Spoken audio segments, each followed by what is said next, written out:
Xitoy doiralari yaqinqi yillardan buyon Uyg'urlarga qaratgan bostirishlarni kengaytirib, fikr, din va harakat erkinligini umumyuzlik chekladi. Mustabidlikka qarshi turish sadosining doklatiga qaraganda, Xitoy hukumatı 2017-yildan boshlab millionlagan Uyg'urlarni qayta tarbiyalash lageriga qamab qo'ygan. Uyg'urlar lager ichki-sirtida qattiq nazorat qilish, diniy cheklamalar, majburiy emgak va majburiy tug'maslik qatorliqlarga uchirgan. G'arb tadqiqotchilari bo'lsa bu ahvolni Yahudi cho'ng qirg'inchiligidan buyongi bir millat to'pining eng cho'ng ko'lamli tutib turilishi deb qaradi.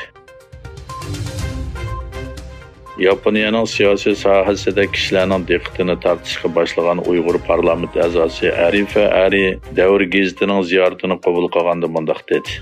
Yaponiyaning siyosiy sahnasida kishilarning diqqatini tortishga boshlagan Uyg'ur parlament a'zosi Arifa Ari davr gazetining ziyoratini qabul qilganda mundaq dedi.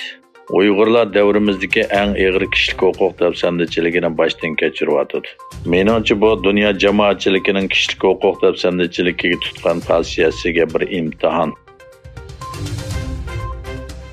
Xitoy 7 davlat guruhining Yaponiyaning Hiroshimada o'tkazilgan boshliqlar yig'inida Tayvan, Sharqiy va Janubiy dengiz, Hong Kong, Sharqiy Turkiston, Tibet, yadro quroli va iqtisodiy besim qatorliq masalalarda Xitoyga tutgan pozitsiyasiga inkas qaytardi.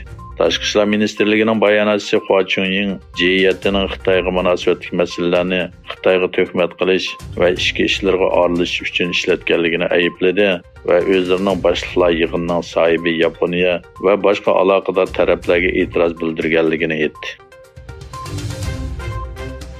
Dünya Uyghur Qurultayıning raisi Dolqin Aysa Janubiy kishilik huquq va demokratiya yig'inida qilgan so'zida o'zining Xitoyga qarshi kurashlari sababli uning va oilasidagilarning beshiga kelgan ishlar va Xitoyning Sharq Turkistondagi irqiy qirg'inchilik siyosati haqida to'xtaldi.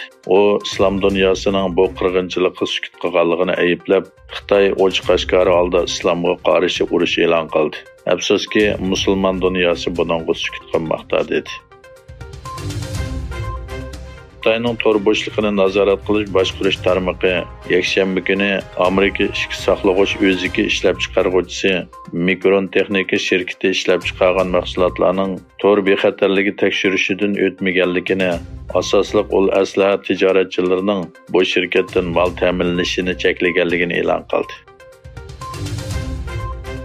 Vietnam Tashqi ishlar ministrligining bayonotchisi Pham To Khang Xitoy va Filippinning Janubiy dengizdagi faoliyatlarining o'z davlatining egalik huquqiga daxl tarz qilganligini aytdi.